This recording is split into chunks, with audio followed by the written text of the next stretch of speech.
China admite ampliar compra de soja dos Estados Unidos e liga alerta do Brasil. Pessoal, é o que é falado direto por aqui no meu canal. Não adianta, quando o negócio é negociação internacional, todo mundo quer fazer negócio com os Estados Unidos. E mesmo tendo esse negócio aqui da crítica, né? Não, vamos. A China criticou o Trump por conta disso. Quando foi lá no final, foi lá fazer parceria com os Estados Unidos, porque é assim que as coisas funcionam. Pode criticar os Estados Unidos, Donald Trump, o que for, mas na hora de parcerias comerciais tem que ser feita com os Estados Unidos, porque eles são o maior parceiro comercial do mundo. Essas e outras notícias nós vamos ver agora, mas antes de tudo, se inscreva no canal, deixe seu like, não se esqueça que a gente posta vídeo aqui todo santo dia para te manter muito bem informado. E aqui eu vou deixar uma recomendação, aqui no meu canal, na área de membros, tem um vídeo exclusivo aqui falando sobre o que aconteceria se nós substituíssemos o dólar, o real pelo dólar, né? E aqui eu também falo sobre a queda do Império Chinês, como a China está desacelerando, que é uma coisa que eu também vou falar nesse vídeo. Vale muito a pena, se você ficou interessado, dê uma olhada aqui na parte do Seja Membros. Mas vamos lá. Olha aqui, ó. A China divulgou no fim de semana um discurso de seu embaixador de Washington, Xi Feng, em que ele defende a retomada da cooperação sino-americana de comércio de soja. Óbvio, óbvio, né? Por anos, metade da soja americana exportada era vendida para a China, disse Xi, durante o evento da sexta, no Conselho de Exploração de Soja dos Estados Unidos. Na soja, podemos ver a China e os Estados Unidos têm a ganhar com a cooperação e a perder com o confronto. No primeiro semestre, as exportações de soja dos Estados Unidos para a China caíram 51% em relação ao ano anterior. E por que isso está acontecendo? Porque a China se desvencilhar dos Estados Unidos é altamente prejudicial para a própria China. O próprio ministro lá falou que eles ganham muito mais com a cooperação do que com o confronto. A mesma China que estava batendo no Trump, batendo nos Estados Unidos, a gente tem que fortalecer, a gente tem que ficar mais forte, uma oposição aqui ao bloco capitalista, o bloco malvadão, só que na hora da negociação, meu amigo, vai fazer negociação com os Estados Unidos. E quem é que faz diferente disso? O Lula, o burro do Lula, que está querendo fazer negociação somente com a China, com a Índia e tudo mais. E todos esses outros países estão fazendo negociação com os Estados Unidos. Quem perde? Quem perde somos nós. E o burro daqui que fica colocando a gente nesse imprensado. Ó. Xi culpou a escalada tarifária do presidente Donald Trump, sem citá-lo pelo nome pelo resultado do semestre. O crescente protecionismo lançou uma sombra sobre nossa cooperação agrícola. Veja que aqui até eles colocam esse problema das tarifas, mas, vamos lá, como maiores importadores e exportadores mundiais de produtos agrícolas, respectivamente, China e Estados Unidos são parceiros naturais. A agricultura foi uma das primeiras áreas de cooperação e também uma das mais frutíferas. Vamos buscar resultados vantajosos para ambos, para que a nossa cooperação agrícola continue florescendo, conclamou ao final. Ou seja, existia todo aquele estigma ali na China de que a economia não ia para frente. Então foi necessário, muitos anos atrás, a China abrir o seu mercado, porque era um país agrícola, e vocês sabem, né? Commodities é uma coisa que é muito bom em qualquer cenário, independente seja cenário de conflitos internacionais ou não. Então a China viu que tinha um produto bom para poder ser comercializado, abriu seu mercado e hoje a gente vê uma China altamente tecnológica. E não é só tecnológica assim porque faz produto para poder vender em Shein, Shopee, AliExpress. Não, é porque a China é muito tecnológica, apesar de ser mais centralizada ali, né, na capital e dentre esses outros lugares, né, mais rurais assim que tem uma condição diferente, mas a China mesmo que é vendida é a China que é altamente tecnológica e de fato é muito tecnológica porque eles abriram suas portas ali para o comércio internacional e teve aquela troca, ou seja, eles tinham muito para poder oferecer e muito também para poder negociar. Então todo mundo saía ganhando, né? Os Estados Unidos sai ganhando, China sai ganhando, todo mundo sai ganhando. E aqui, só que aqui na época teve uma crítica, né? A China critica Trump, aí ó, igualdade soberana e não interferência em assuntos internos são princípios fundamentais da Carta da ONU e normas básicas das relações internacionais. Tarifas não devem ser usadas como instrumento de coerção, intimidação ou interferência nos assuntos internos de outros países. Então, na falácia, né?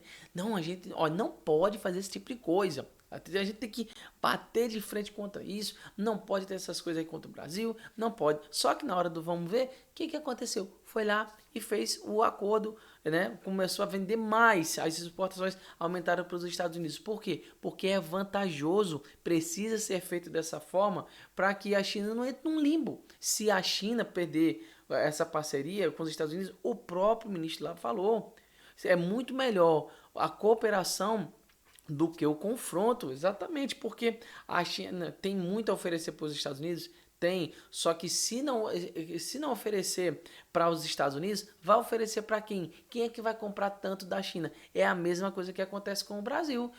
A gente teve uma melhora aqui na questão da inflação? Sim, porque os produtos que iriam ser exportados, muitos deles ficaram aqui no Brasil, então teve diminuição das coisas e todo mundo dizendo aí, e propositalmente a Quaest e outras pesquisas foram lá e fizeram, nossa, agora olha só como é que o Lula fez, as coisas diminuíram. Para mim aqui não diminuiu nada. Não sei para você aí que está me assistindo, você pode até colocar aqui nos comentários, mas para mim não diminuiu absolutamente nada. A diferença é pouquíssima. Mas tem gente falando assim, nossa, agora a economia vai voar por conta disso, mas isso aí é um efeito totalmente momentâneo e o mercado vai se reajustar quanto a isso. E sabe quando é que isso vai estourar? Vai estourar ano que vem.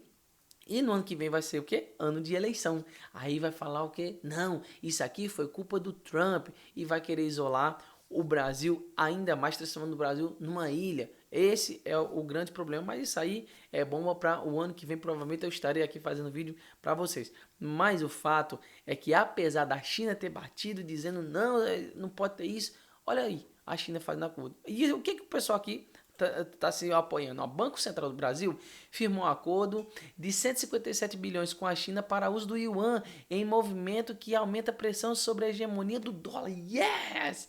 A gente conseguiu. Olha aí, ó, a gente bateu no Trump, a gente está fazendo esse acordo. O que está acontecendo aqui? Acontece que o Banco Central firmou um acordo de 150 bilhões de reais com a China para uso do yuan. É o Brasil usando o yuan, não é a China usando o real. Você está entendendo? Por quê? Primeiro, que na questão de relevância internacional, o dólar é a moeda mais valorizada porque o dólar é comercializado em todo o mundo. Você está entendendo? Só não é comercializado, se utilizado com maior frequência aqui no Brasil, mas até na China se é utilizado o dólar. Então a gente consegue ver toda essa diferença. Aí, quem é que tem vantagem nisso aqui? Quem é que tem vantagem?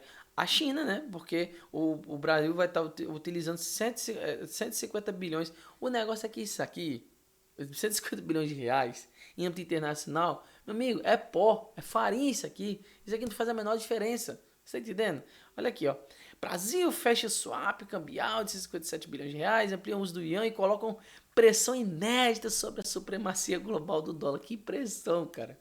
Que pressão! Se a própria China está fazendo acordo, está vendendo adoidado para os Estados Unidos, isso é ridículo. Isso é ridículo, né?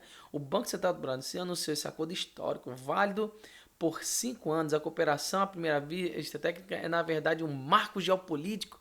Mais do que garantir liquidez em situações de crise, o swap acelera o uso do yuan no comércio bilateral e sinaliza ao mundo que o Brasil está disposto a diversificar sua dependência do dólar. Aí, você está vendo? Yuan, deixa o dólar de lado. Cadê o real? Não tem o uso do real. E sabe por que não tem? Porque quem é que quer negociar com base numa moeda dessa? Com base no real, uma moeda ruim, uma moeda que tem inúmeros problemas, tem um governo que imprime dinheiro adoidado, tem uma série de problemas, fora os problemas naturais, né, que o destino de toda moeda fiduciária é a queda mesmo, não tem jeito, mas tem todos esses problemas. Aí o que o pessoal está fazendo? Não, isso aqui é um marco internacional, geopolítico. Cara, isso aqui é uma bobagem.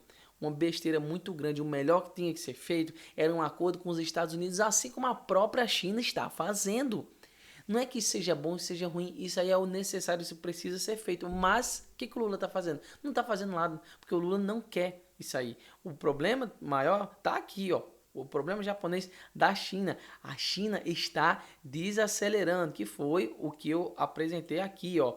A queda do império. Como a China está desacelerando. Então eu coloco aqui no vídeo da área de membros para poder que eu destrincho mais esse assunto. Aí aqui, ó, ele vai falar a ameaça aqui da retração. Aí o país engendrou um gigantesco programa de incentivo ao setor imobiliário. Então o que aconteceu? Tava tendo uma retração na economia, a economia da China crescia muito, todo ano crescia 10%, se eu não me engano. Aí o que fizeram? Entraram nesse limbo, né? Foram caindo. Vamos entrar no gigantesco programa de incentivo do setor imobiliário. Vocês sabem o que aconteceu, né? Deu problema. 10 anos se passaram, 900 bilhões foram gastos, o endividamento total do país explodiu para mais de 300% do PIB. E com o fim da bolha de investimentos imobiliários, os chineses perderam um de seus principais motores de crescimento nos anos recentes. Ou seja, o melhor que eles tinham que fazer, eles tinham uma aposta. Vamos lá, vamos apostar nisso aqui. O melhor que eles tinham para fazer é apostar em uma coisa. Aí eles apostaram. O que aconteceu? Com o controle populacional que eles têm e essa questão de construção, vamos construir porque vai vender, vamos construir.